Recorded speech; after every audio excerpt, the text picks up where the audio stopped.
Which one of the four options is correct antonym of the word adapt?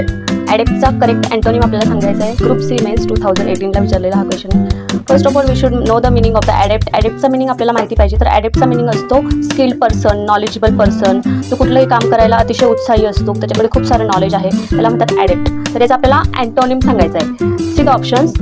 इथे आपल्याला third ऑप्शनमध्ये skilled दिसते. ॲडेप्टचा meaning पण skilled होतो, तर त्याचा ऑपोजिट स्किल येणार नाही, म्हणून हे ऑप्शन कट होणार. See the first option withhold. विथ होल्डचा अर्थ असतो एखादी गोष्ट करण्यापासून थांबवणे, रोखणे. रिफ्रेन म्हणजे सुद्धा थांबवणे. So this is also not our correct option. See the second option indifferent. Indifferent unresponsive. Indifferent म्हणजे उदासीन असणे, एखादी गोष्ट करण्याचा कंटाळा येणे. तर ॲडेप्टचा मिनिंग उत्साही असा सुद्धा असतो. So our correct option will be second, indifferent and unresponsive. आणि फोर्थ ऑप्शन आहे फॉरसेक. फॉरसेक आणि लिव्ह या दोघांचाही अर्थ असतो की एखादी गोष्ट सोडून देणे. So here the adept's opposite meaning are indifferent and अनरिस्पॉन्सिव्ह.